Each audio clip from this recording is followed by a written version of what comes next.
हाय, नमस्ते। कैसी हैं? मैं ठीक हूँ। गुड लॉजिक्स में हम अपने युवा साथी से बात करेंगे। देखते हैं उन्होंने सप्ताहभर में क्या पढ़ा है, क्या समझा है। आपने न्यूज़पेपर पढ़ा? जी। क्या पढ़ा बताइए। यूएस और ईरान के बीच में सीज फायर हो गई है। 2 वीक की सीज फायर है और उसमें दोनों पक्षों से ऐसा आ रहा है कि दूसरे ने बोला सीज फायर के लिए।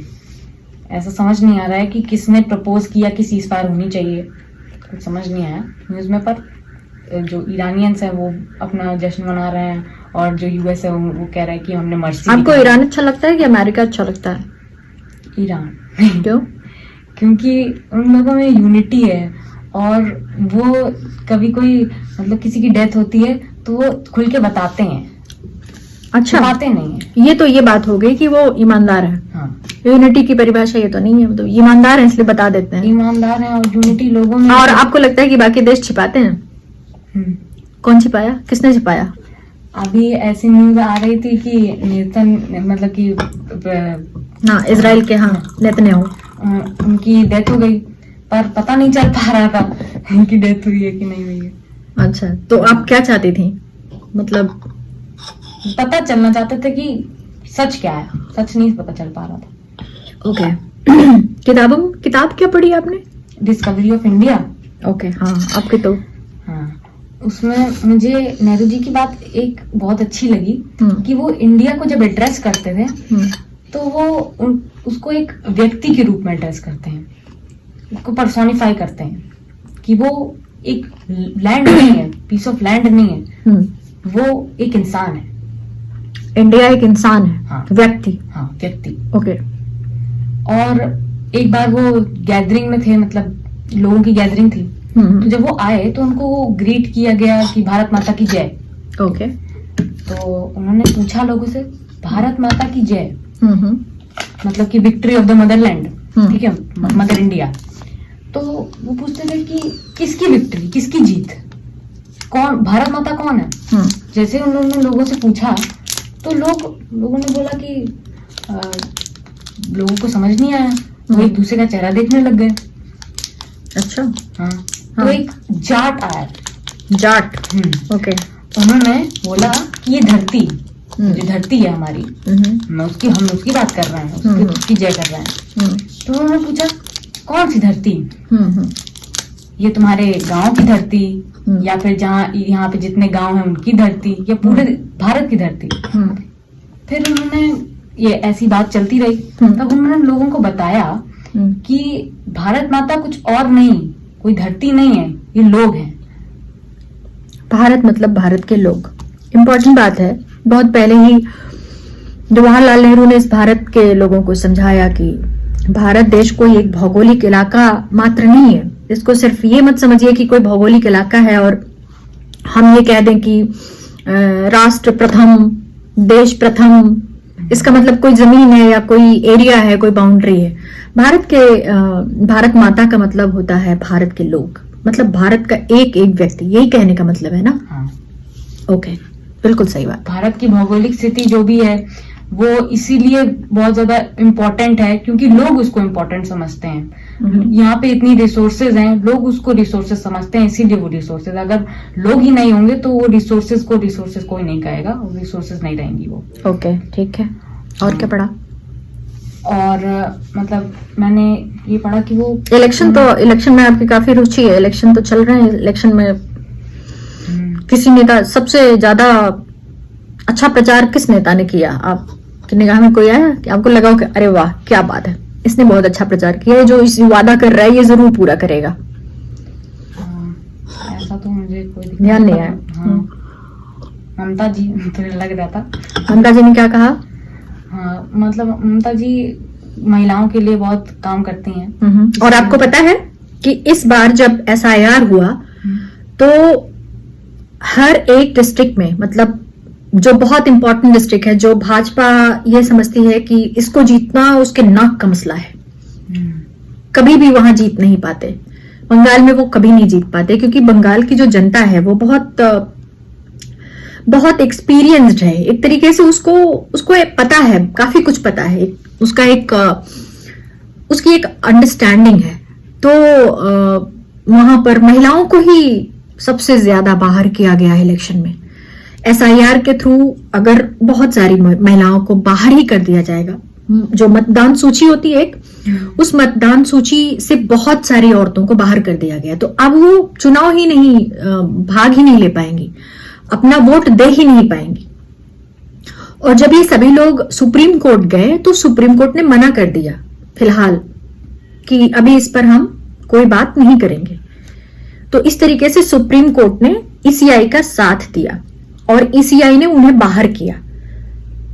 ठीक है, तो इस तरीके से इतनी सारी महिलाएं जो ममता बैनर्जी को चुनती, ममता बैनर्जी उनकी पसंद है।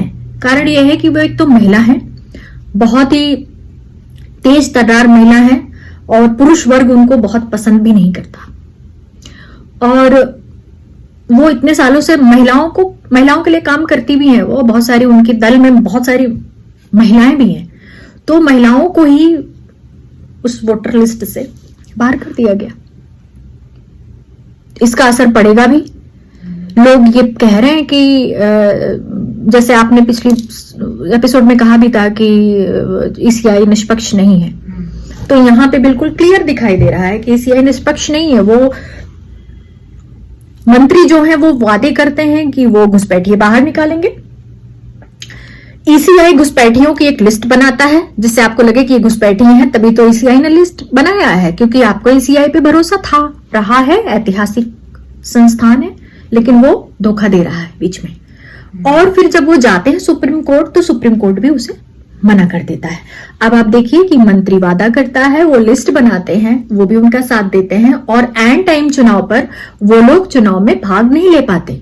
इस तरह ऐसे व्यक्ति की जीत नहीं हो पाती जो डिजर्व करता है, या ऐसा व्यक्ति वोट ही नहीं पाता है जिसे वोट पाना चाहिए। ठीक है, अगर वो जाएंगे वोट करने तो वोट तो देंगे, तो उससे काउंट होगा, लेकिन आप मतदान सूची से ही बाहर हैं तो आप तो वोट ही नहीं कर पाएंगे। तो इस तरह से एक फेक थीसिस पहले बनाई जा रही है, फिर उसको फॉलो करने के लिए भारत के संवैधानिक संस्थानों को लगाया जा रहा है। आपने कहा कि ममता बनर्जी महिलाओं के लिए, तो महिलाएं होंगी नहीं वोटर लिस्ट में ही, तो वो मतदान कर ही नहीं पाएंगी, और ममता बनर्जी की पार्टी चुनी नहीं जाएगी। तो फिर वही बात आ जाती है कि ECI निष्पक्ष है या नहीं। ये एग्जाम्पल है। और बताइए, आपको ये चॉकलेट पसंद है? बहुत कड़वी होती है। आप तो मीठा बड़ा खाती होंगी। ठीक है, कोई बात नहीं, अपनी अपनी चॉइस। मुझे ये पसंद है, थोड़ी कड़वी होती है। नेहरू जी इंडिया को कल्चरली बहुत स्ट्रांग कहते हैं। है इंडिया, यस, क्योंकि बहुत सारे लोगों का, मतलब कि बहुत सारे तरह तरह के लोगों का इन्फ्लुएंस रहा इंडिया पे, पर वो कभी उनको कल्चरली हिला नहीं पाए इंडिया को। और वही चीज थी कि लोगों के अंदर एक भाव पहले से था कि इसको एक नेशन होना चाहिए, इंडिया को एक नेशन होना चाहिए। यस, वो नेहरू जी को बहुत प्रभावित करता है इंडिया के बारे में। उनको बहुत अच्छा लगा, उन्होंने लिखा इसके बारे में, डिस्कवरी ऑफ इंडिया में। यस, बिल्कुल।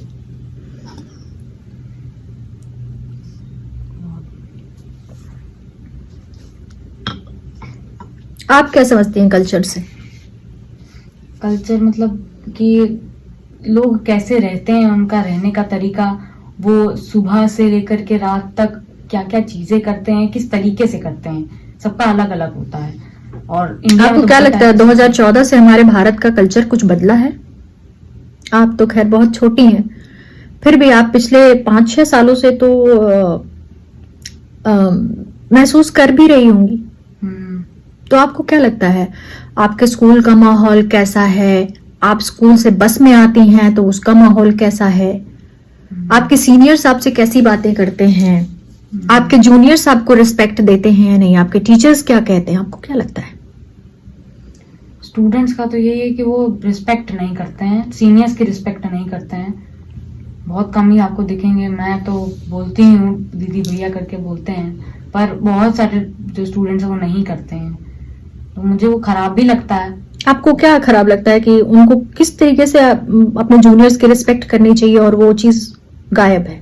जूनियर्स को भी रिस्पेक्ट करनी चाहिए और उनके सीनियर्स को भी रिस्पेक्ट करनी चाहिए। वो Okay. सीनियर्स को रिस्पेक्ट ही नहीं करते हैं बिल्कुल भी।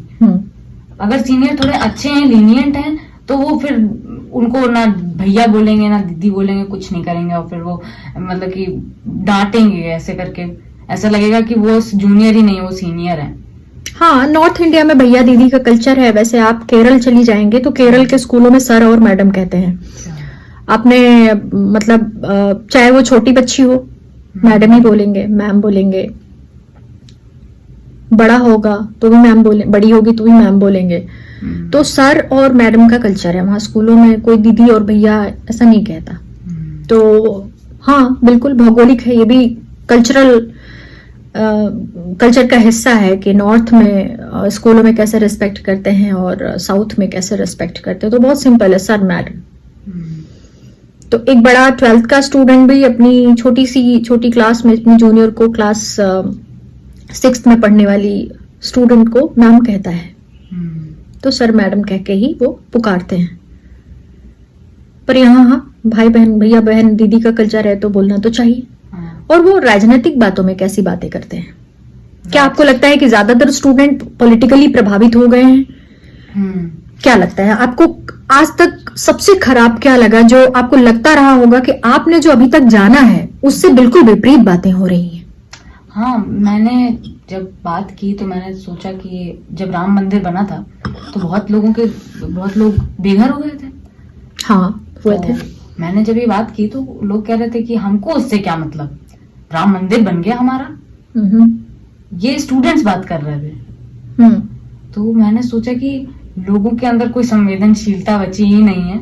लोग ये सोच ही नहीं रहे हैं कि बाकी लोगों का क्या होगा। लोग स्लम्स में रह रहे हैं, जिनका घर मतलब कि उनको कोई मिला भी नहीं कि हम यहाँ पे मंदिर बना रहे हैं, उनसे कंसेंट भी नहीं ली गई और फिर उनको बेघर कर दिया गया। आपको पता है कि वहां पर जो जमीनें बिकी हैं वो बॉलीवुड के स्टार्स ने खरीदी हैं, बड़े बड़े स्टार्स ने खरीदी। उन्होंने भी नहीं सोचा कि जो बेघर हो रहे हैं उनके बारे में सोचा जाए या कुछ ऐसा। बड़े बड़े स्टार्स जिनको समाज बहुत रिस्पेक्ट देता है, कोई शहंशाह है, कोई आप तो नहीं जानते होंगे शहंशाह किसे कहते हैं। हाँ, वे अमिताभ बच्चन हैं जो फिल्म इंडस्ट्री के बहुत बड़े स्टार हैं और उनके पिता बहुत बड़े साहित्यकार थे, हरिवंश राय बच्चन, और उनकी कविताएं मुझे बहुत पसंद है। तो और वो एक समय राजीव गांधी के दोस्त भी रह चुके हैं। राजीव गांधी के बारे में तो पता ही होगा आपको। तो उन लोगों ने भी कोई पहल नहीं की। आपको क्या लगता है कि ये जो जिन्हें पूरा समाज इतना प्यार देता है, उनकी फिल्में देखता है, उनको बहुत रिस्पेक्ट करता है, आज भी उनके घरों के सामने बहुत बड़ी भीड़ खड़ी हो जाती है सिर्फ उनका ये देखने के लिए कि वो आएंगे, गेट पर खड़े होंगे और वो ये करेंगे और पब्लिक खुश हो जाती है। वो उनकी फिल्मों से प्रभावित है, उनके आर्ट से प्रभावित है, उनके लुक से प्रभावित है। पर उन्होंने भी कभी नहीं सोचा कि स्लम्स को, मतलब गरीबों की जमीनों को छीन करके उन्हें दिया जा रहा है। आपको नहीं लगता कि उन्हें सोचना चाहिए, या वो क्यों नहीं सोचते? इतने बड़े बड़े हीरोज हैं, वो क्यों नहीं सोचते? उनको सोचना तो चाहिए, पर वो अपने बारे में भी सोचते होंगे ना कि उनकी भी नीड आ जाती होगी। उनके पास क्या नीड है? उनके पास ऑलरेडी बहुत कुछ है। उनके पास कितने सारे बंगले हैं, कितने पैसे, हजारों करोड़ रुपए। उनकी वाइफ लगातार राज्यसभा से सदस्य हैं। और मैं सिर्फ उनकी पर्टिकुलर बात नहीं कर रही हूँ, ऐसे बहुत सारे एक्टर्स हैं, बहुत सारे बिजनेसमैन हैं। पर मैं ये कह रही थी कि अगर मैंने स्कूल में पूछा, एक बात मैंने स्कूल में पूछा मैम से कि मैम अगर जो जजेस हैं उनको पैसा मिलता है, जजेस हैं, लॉयर्स हैं, उनको बहुत पैसा मिलता है सुप्रीम कोर्ट के, यस, पर अगर वो करप्ट हो जाएं तो क्या होगा? तो मैम ने कहा वो कभी करप्ट ही नहीं हो सकते, उनको बहुत पैसा मिलता है ऑलरेडी। मतलब उन्होंने ये कहा कि करप्शन का रिलेशन सीधे पैसे से है। हाँ, तो मतलब मैंने वही बोला उनसे कि वो करप्ट हो सकते हैं। ऐसा भी हो सकता है कि उनको गवर्नमेंट कंट्रोल करे पैसा दे करके, तो फिर मैंने कहा वो करप्ट नहीं हो सकते क्योंकि उनको ऑलरेडी बहुत मिलता है। और फिर यही है कि जब उनको मिलता है तो वो करप्ट कैसे हो सकते हैं। तो मुझे ये लगा कि ऐसा तो फिर सारे फिल्म स्टार्स के साथ भी होगा क्योंकि फिल्म स्टार्स भी बहुत कमाते हैं। पर उनके पास ये रहता होगा ना कि अगर वो गवर्नमेंट की बात नहीं मानेंगे तो उनके घर के साथ क्या होगा, उनकी फैमिली के साथ क्या होगा। या फिर ऐसा भी होता होगा कि उनका भी ब्रेन वॉश हो चुका है। दो बातें आपने कहा कि या तो वो गवर्नमेंट की बातें नहीं मानेंगे तो क्या होगा, और या फिर उनका ब्रेन वॉश हो चुका है। दो बातें दोनों इंपॉर्टेंट है। तो आपको क्या लगता है कि गवर्नमेंट जबरदस्ती कर रही है आज के फिल्म स्टार्स के साथ? हाँ, आपको दिखता है कि प्रधानमंत्री मोदी जी बहुत दिखते हैं, फिल्म स्टार्स के साथ बहुत ज्यादा दिखते हैं। कभी मुझे कोई प्रधानमंत्री नहीं दिखा ऐसे कि वो दिखे। और अभी तो गए थे इजराइल। तो क्या उन्हें जबरदस्ती बुलाया जाता है कि वो पीएमओ में आए और फोटो खिंचाएं या प्रधानमंत्री से बातें करें? आपको लगता है सरकार उनके साथ जबरदस्ती करती है या कुछ और तरीका है, कुछ और समथिंग कुछ? आपको क्या लगता है? कभी तो दिमाग में आता होगा। मैं सोचती हूँ कि या हो सकता है कि वो जबरदस्ती करते हैं पर वो खुद फेवर करते हैं गवर्नमेंट को, तो हो सकता है ऐसा। और ब्रेन वॉश की बात जो आपने कही, तो आपको ब्रेन वॉश का क्या मतलब है? ब्रेन वॉश का मतलब कि आपको जो पहले से नॉलेज थी उसको गलत ठहरा दिया गया और ये कहा गया कि हम ही सही हैं, हमारी बात मानिए। और यही जो चलता आ रहा है कि हमारी बात मतलब? हमारी बात मतलब कि अगर कोई सत्ता में है तो वो बोले कि मेरी बात मानो, मेरी जो हिस्ट्री है वो ये है और जो आपको पता है वो गलत है। तो उनकी हिस्ट्री क्या है, उनकी बात क्या है? आपको क्या लगता है कि उनकी कौन सी बात है जो मानी गई तो ब्रेन वॉश हो जाएगा? उनकी ये माना जा सकता है कि हम हिंदुत्ववादी हैं, आप भी हिंदू हैं, तो आप ये बात मानिए हमारी, क्योंकि हम आपके लिए ये करवाएंगे वो करवाएंगे, आपकी लैंड बचवा लेंगे, ये सब करेंगे और किसी को पता नहीं चलेगा। तो ये सब भी है कि वो बता देते होंगे, तो हो सकता है। ओके, ठीक है। आपने और किताब में क्या पढ़ा? और बस इतना ही पढ़ा। अच्छा बताइए कि इतने सारे मतलब चुनाव होते रहते हैं, सब में भाजपा ही क्यों जीत जाती है ज्यादातर, जबकि वो अच्छे लीडर्स नहीं है, वो सेटिस्फाई नहीं करते, वो जो भी वादे करते हैं वो उनको बाद में खुद कहते हैं कि जुमला था। मुझे लगता है कि ये है कि ईसीआई कॉम्प्रोमाइज्ड है। ईसीआई कॉम्प्रोमाइज्ड है, फिर से यही बात निकल के आई। तो इसका मतलब है कि वो अच्छे लीडर्स नहीं हैं, अच्छा प्रशासन नहीं दे रहे हैं, उसके बाद भी वो जीत जाते हैं। इसका कारण ईसीआई है। SIR में उन लोगों को हटा दिया जाता है जो कि दूसरे दलों को वोट करें, और जो भाजपा को वोट करते हैं तो उनको तो रखा जाता है। मुझे तो ऐसा लगता है ज्यादातर ऐसा ही होता होगा। अच्छा ये बताइए कि आज के समय में छोटे छोटे बच्चे साधु का रूप धारण करके काफी कुछ पैसे कमा ले रहे हैं। कभी आपका मन करता है कि आप भी ऐसा करें? लगता तो है कभी कभी, पर फिर लगता है कि मेरे पास अपने खुद के सपने हैं, मैं उनको करूंगी। पर मैं ये सोचती हूँ कि अगर इस जमाने में यही सब चल रहा है तो सब लोग यही करेंगे। फिर तो बहुत सारे लोग आ गए हैं और यही अब तो चलता है। किन्हीं छोटे लोगों का नाम बताइए जो जिनकी उम्र कम हो और वो मतलब साधु वेश धारण करके वो उद्योगपति बन गए हैं। धीरेन्द्र शास्त्री हैं। धीरेन्द्र शास्त्री बच्चा नहीं है, उसकी उम्र तो बहुत ज्यादा है। हाँ, पर वो 30 साल से ऊपर का है, यूथ है। और ऐसा नहीं करना चाहिए उनको। अगर बहुत ही मतलब बूढ़े टाइप के लोग हों, 50 से ऊपर के हों, उनको तो करना तो ठीक है, पर वो यूथ है तो क्यों कर रहे हैं? वो तो मेडिकल कॉलेज भी मोदी जी की हेल्प से खोलने वाले हैं।